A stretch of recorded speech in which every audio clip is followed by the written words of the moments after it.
Hello, it's Ryan from 2minutetennis.net, and in this video, I'm going to show you my forehand and backhand and give you 3 tips you can copy to hit much better ground strokes.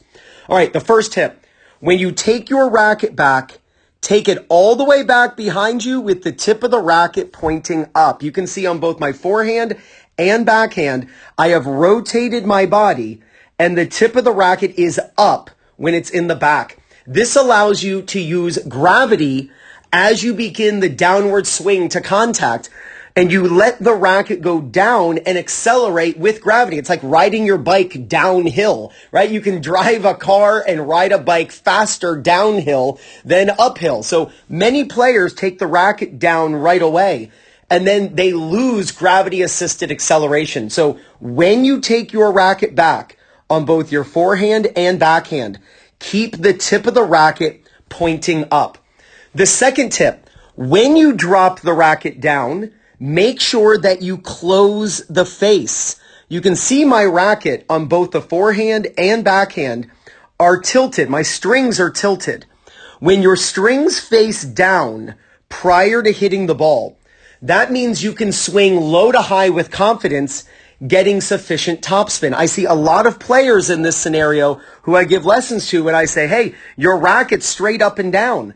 At this moment, you cannot have your racket straight up and down. Otherwise, you'll have an inconsistent contact because your racket will be open when you get to the ball. You've got to have your strings tilted down.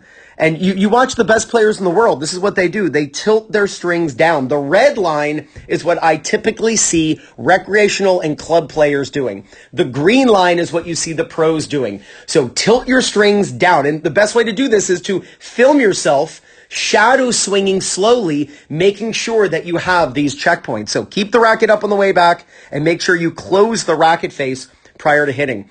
And the last tip I want to show you, because we close the face, we can now swing up.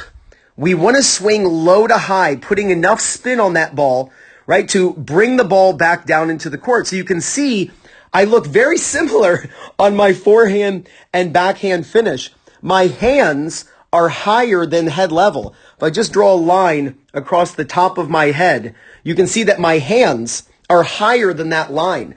That just means I swung up as I hit the ball. The more you swing up, the more the ball is going to spin down. So I was below the ball and now I swing up. I'm below the ball and now I swing up. So let's go over this again. When you see the ball come off of your opponent's racket, turn your body. But when you turn, put the racket behind you with the tip of the racket pointing up. Again, you need to film yourself shadow swinging and rallying, and make sure you've got these 3 ideas. Make sure the tip of your racket is pointing up when you're done with the take back. The second thing, when you drop your racket, make sure you are closing the racket face. When you tilt your strings down prior to hitting the ball and when you're below contact, that means that when you swing up to contact, your strings will be facing forward.